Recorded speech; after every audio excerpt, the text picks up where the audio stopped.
all of a sudden you're not responding well, too bad. You got to suit up again. And this is not Marvel, mind you. This is like just Disney.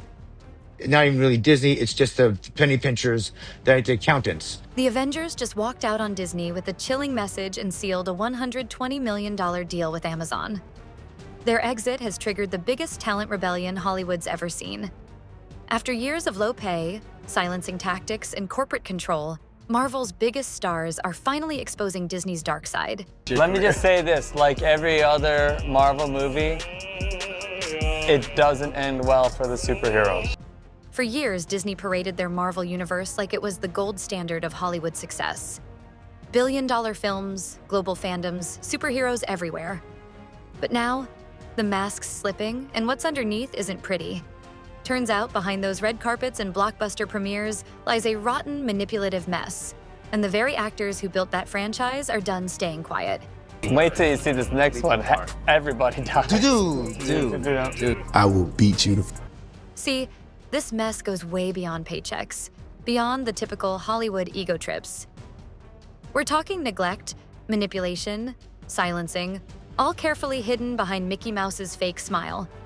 And the one man who finally ripped the lid off Disney's dirty secrets? Jeremy freaking Renner. The guy nearly died on New Year's Day 2023 when a 14,000-pound snowcat crushed him, shattering over 35 bones in his body. 35. Most of us cry over a paper cut. Renner was fighting for his life, piecing himself back together, bone by bone, surgery after surgery, pushing through brutal rehab. While Disney? They couldn't even send a get well card. Nobody has anybody else to blame but Bob Iger himself. Everyone should blame Bob Iger. It's all his fault. No. Disney's response was peak corporate heartlessness, a generic statement, cold silence, and radio static from the very company.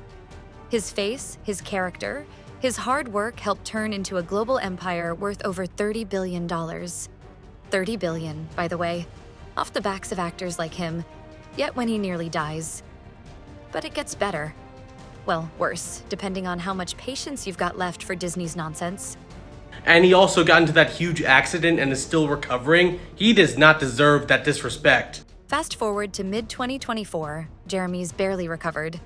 Body still stitched together with screws and titanium, and here comes Disney, not with gratitude, not with support, but with a slap across the face. But like, this is it was just exhausting. Their offer? Half his previous salary for Hawkeye Season 2. Half. Imagine almost dying, rebuilding your life, your health, your career, only to have the company you made billions for tell you, straight-faced, maybe you're only half the Jeremy now. I won't be limited to just that. But it is an essential part of my life, right? A lot of people know me for... But Jeremy's not the kind of guy to sit quietly and take corporate disrespect. His comeback? Iconic. I told them to go fly a kite. And just like that, one of Hollywood's biggest wake-up calls was born, kicking off the biggest talent rebellion this industry's seen in years. Stars aren't waiting around to be Disney's pawns anymore. They're fighting back. I don't even think they know who I am. They're just doing the deal, that kind of thing, most likely. Because how dare you? I told them to go fly a kite. Within weeks of Renner rejecting Disney's pitiful offer, insiders dropped the bombshell. A $120 million streaming deal. That's not some random side project in a basement. That's real money, real control, and real storytelling power. And the cherry on top?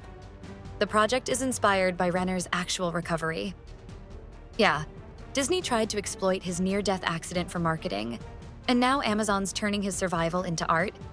But this time, Renner owns the narrative, the paycheck, and every ounce of creative direction. I'm not going to go torture my body and risk permanent damage somewhere. Especially for half the money, it's going to no. And more importantly, I said it's for my time. It's going to require a lot of time for me. The deal's stacked too. Options for even more shows beyond the first series? Check. A brand new production company partnership? Check. The right to bring other pissed-off Marvel alumni along for the ride? Double check. It's like the ultimate group chat of ex-Marvel superheroes, and they're assembling a whole new universe, no Disney strings attached.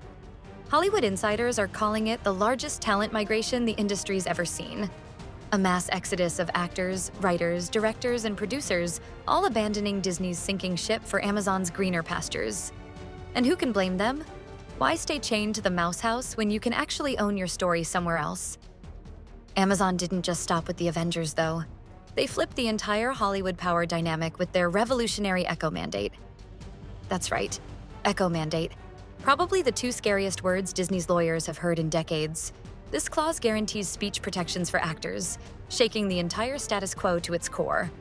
No more silence clauses, no more blackmailing stars into pretending everything's fine while the studio exploits them. The Echo mandate says speak your truth, keep your job, and get paid fairly.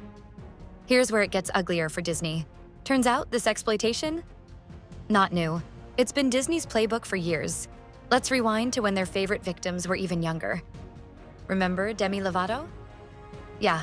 While Disney plastered her face on every product imaginable, they were busy barricading her in hotel rooms, denying her food, manipulating her body image. That's not entertainment. That's corporate abuse disguised as family fun. And Raven Simonet? Another Disney cash machine who, as a minor, was pressured into surgeries to fit the company's perfect image. 2 breast reductions and liposuction before turning 18, because apparently natural body changes mess with Disney's profits. Disgusting. The corporate machine didn't stop there. As the actors grew up, so did Disney's control tactics, buried silence clauses, loyalty penalties, threats of cutting residuals, all designed to muzzle the very people making their empire billions. Even the Avengers weren't immune. Behind the scenes, while we cheered them on, Disney was tightening the screws. Psychological manipulation, legal blackmail, creative suffocation. Jeremy's snowplow accident? Disney didn't just ignore it, they turned it into a PR circus. They used footage of his real-life trauma to market Hawkeye, plastering his recovery all over their platforms, pretending to care, while quietly devaluing him behind closed doors. Typical Disney. Monetize the pain, discard the person. And let's not forget the other Marvel legends who've had enough. Elizabeth Olsen, Scarlett Johansson, Chris Evans. Yeah, the faces of Marvel's golden age, all spilling the same tea. Disney exploits talent, bleeds them dry, tosses them aside, then acts confused when their empire starts crumbling. At first, it was some 9-picture contract. You decide you don't want to do them anymore. You're afforded the opportunity to take a step back and recalibrate. When you have a giant contract, if all of a sudden you're not responding well, too bad. You got to suit up again. That was scary. Olsen's done, Johansson's walking, Evans is out here exposing the nonsense. Disney. Your House of Mouse is collapsing, your stars are rebelling, and the world's finally watching the cracks spread. Disney really thought they could keep playing Puppet Master, didn't they? They squeezed, they exploited, they silenced. And now the very stars who built their billion-dollar empire have flipped the script so hard it's giving Mickey Mouse whiplash. The second Jeremy Renner told Disney to go fly a kite, the floodgates opened. And let me tell you, when the Avengers walk, they don't tiptoe, they pack up, burn the blueprint, and head straight for Disney's biggest nightmare, Amazon Studios. While Disney's penny pinchers were busy lowballing Renner with that half-salary insult, behind the scenes, Renner, Elizabeth Olsen, Scarlett Johansson, and Chris Evans were making moves. Quiet, calculated, ruthless moves.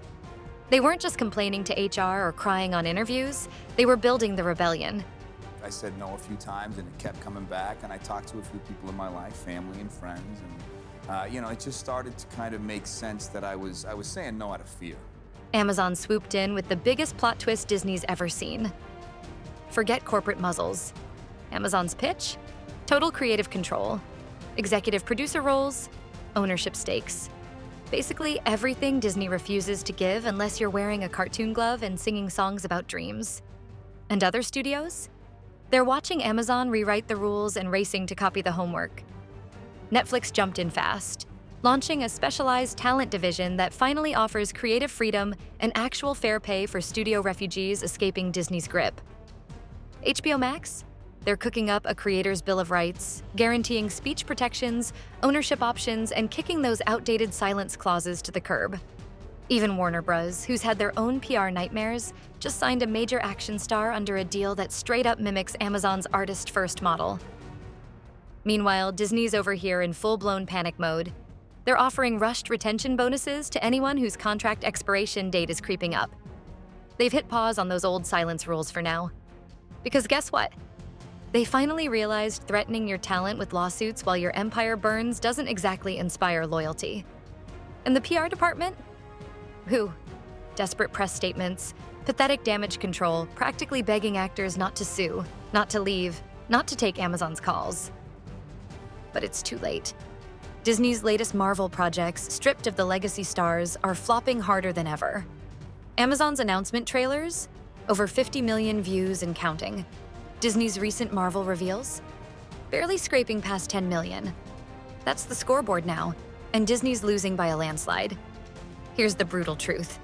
The next phase of the Marvel Cinematic Universe? Sure, it might have the same logos, same character names, maybe even the same costumes. But the heart, the spirit, the creativity? Gone. The actors who made these characters iconic? They've taken their talent, their ideas, and their audience elsewhere. Disney really thought they could squeeze, exploit, and silence forever. They thought these stars would keep smiling on press tours while getting stabbed in the back in boardrooms. But they played themselves. They sparked the rebellion. And now, with projects like Mirrorland premiering fall 2025, Prototype heating up production, and the unapologetically titled Unsilenced on the horizon, ex-Avengers are rewriting the rules and reshaping Hollywood's future. Amazon isn't poaching. They're building a new entertainment empire, one where artists actually own their stories, their voices, and their value. And Disney? The age of exploitation is over. The Avengers? They're done fighting for box office numbers. Now they're fighting for freedom, and they're winning. The Avengers chose freedom, and Disney never